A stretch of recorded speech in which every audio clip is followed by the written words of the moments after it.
खुलुमबाय गिबियावनो बड' जोबनो सोलोंनायग्रो नोंथांमोनखौ गासैखौबो सोलोंनायाव बरना लाग्रोनाय जाबाय नोंथांमोननि थाखाय मोनसे गोनांथार भिडिअ लाबोनाय जादों आङो बे भिडिअनि गेजेरजों नोंथांमोननिसिम स्वारनिमा स्किमनि बागै खोन्थाहरनो सानदों दे जाय स्किमनि बागै नोंथांमोना गासिबो मिथिना लानाया जोबोद मोनसे मोजां मानो होनोबा नोंथांमोना बे स्वारनिमा स्किमनि जोहै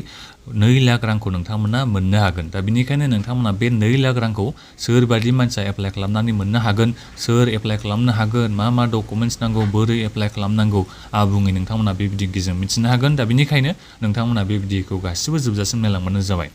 आं गिबियाव नोंथांमोननिसिम बयनिसिमबो खावलायहरनाय थाग्रोबाय दे नोंथांमोना जुदि सोरबाफोर चेनेलाव गोदानै फैदोंबा चेनेलखौ साबस्क्राइब खालामना लाखाबानो जाबाय जाहाथे नोंथांमोना बेबादिनो भिडिअखौ मोननो हायो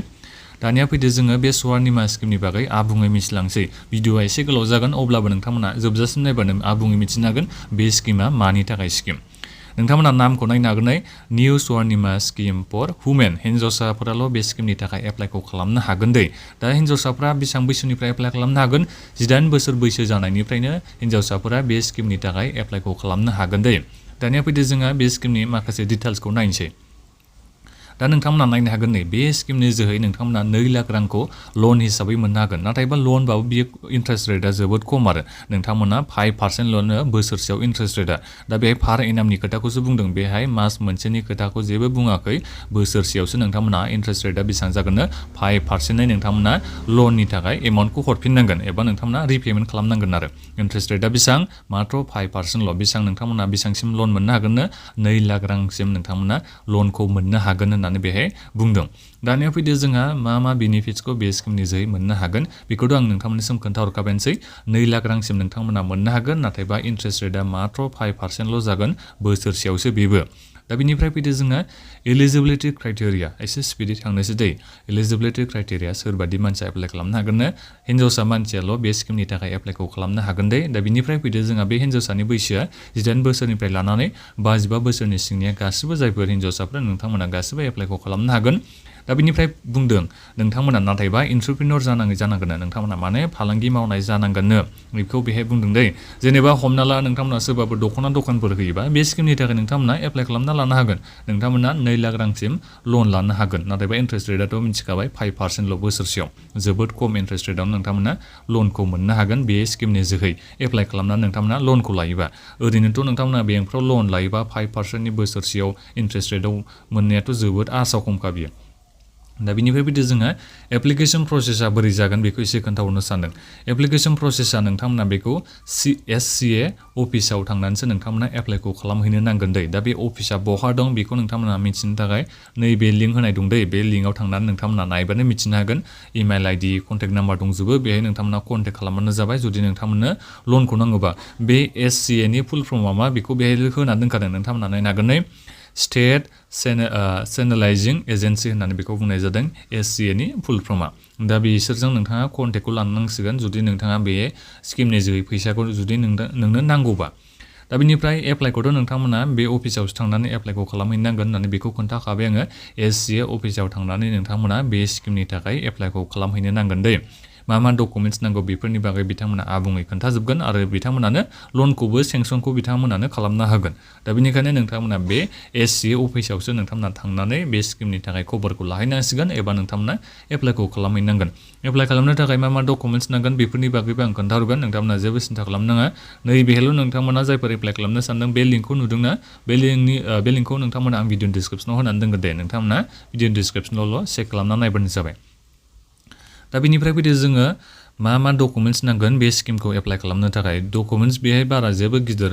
डकुमेन्ट्स बियाखै नोंथांमोना नायनो हागोन आइडेन्टिटि प्रुफ हिसाबै आधार कार्ड होनो नांगोन होननानै बेहाय बुंदों रेशन कार्ड होनो नांगोन होननानै बेहाय बुंदों बेनिफ्राय डमिसाइल सार्टिफिकेट बेहाय बुंदों कास्ट सार्टिफिकेट नोंथांमोना होनो नांगोन जायफोर रिजार्भ केटेगरिनि जेनेबा जोंथ' ST केटेगरिनि गोलैयो नालाय जोंना बर'फ्राथ' रिजार्भेसनाव गोलैयो नालाय दा बेनिखायनो नोंथांमोना ST सार्टिफिकेटआ बे कास्ट सार्टिफिकेटआ बेखौ होनांगोन पासपर्ट साइज फट'ग्राफ नोंथांमोना गावनिखौ होनो नांगोन होननानै बेहाय बुंदों दा बे स्किमखौ गासिबो एप्लाइ खालामनो हागोन दा बे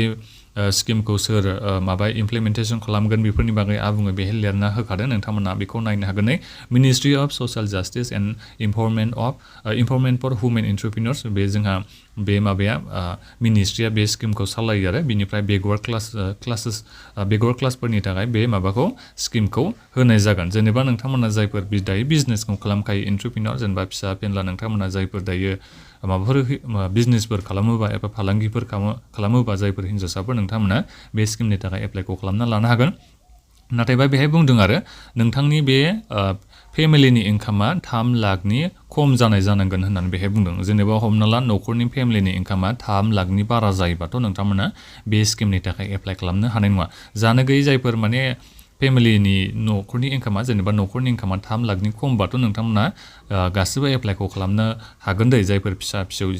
जेनेबा दखानारि जायखिजाया नोङो मा खामानि मावो आरो जेनेबा फिसाफोर नोंथांमोना बिजनेस मावोबाबो नोंथांमोना बे स्किमनि थाखाय एप्लाइखौ खालामनो हागोन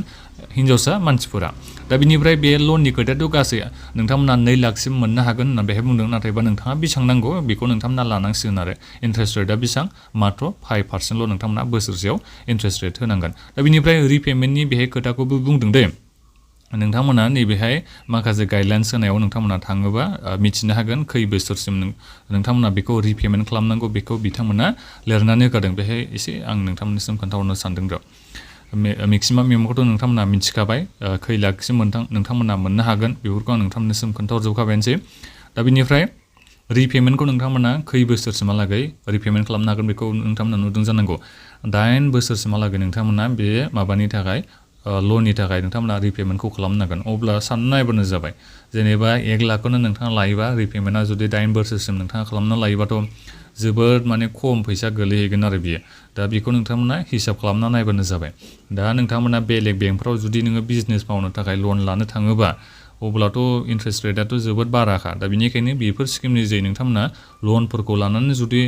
नोंथांमोना फालांगि मावनो सानदोंबा एबा फालांगिखौ एसे बारायदेरनो सानदोंबा नोंथांमोना बेफोर स्किमनि जोहै मुलाम्फाखौ लानानै नोंथांमोना जाहाथे लनफोरखौ लायो जाहाथे नोंथांमोना इसां मानि बांद्राय माने इन्ट्रेस्ट रेटखौ होनो नाङा हिन्जावसाफ्रा गासिबो जायफोर फालांगिफोर मावो बिजनेस मावो नोंथांमोना बे स्किमनि बागै बे स्किमनि जोहै एप्लाइखौ खालामना लाबानो जाबाय लनखौ नोंथांमोना मोननो हागोन बोरै एप्लाइ खालामनांगौ बिनि बागैथ' आं खोन्थाखाबायनोसै खेनसे बुंहरबावनोसै नैबे लिंक दंना बे लिंकखौ आं भिडिअनि डिसक्रिपसनाव होनानै दोनदों बेखौ बेहाय थांनानै नोंथांमोना नायबानो जाबाय बेहाय माखासे कन्टेक्ट नाम्बार इमेल आइडि होनाय दङ जोंहा आसामनिबो गासिबो स्टेटनि दंजोबो दा बेहाय नोंथांमोना आसामनि बे अफिसाव SCA अफिसाव नोंथांमोना कन्टेक्ट खालामनानै सोंहरग्रोनांगोन गिबियावनो एबा नोंथांमोना अफिसाव थांनानै रायलायबानो जाबाय बे स्किमनि बागै एप्लाइखौ खालामना लाहैबानो जाबाय दा बेखिनियानोमोन माबाफोर सोंनांगौ दङबा नोंथांमोना बे स्किमनि बागैनो भिडिअनि कमेन्ट बक्सआव नोंथांमोना कमेन्ट खालामबानो जाबाय नोंथांमोना बे स्किमखौ अनलाइन एप्लाइ खालामनो हायादै नोंथांमोना बे स्किमखौ अफलाइननो एप्लाइ खालामनांगोन SCA बे अफिसनि जोहैनो दा बेखिनियानोमोन बे भिडिअखौ नोंथांमोना गासिबनोबो शेयार खालामबानो जाबाय जाहाथे गासिबो जायफोर फालांगिफोर मावो आइजोफोरा जाहाथे बे स्किमनि बागै मिथिनो हायो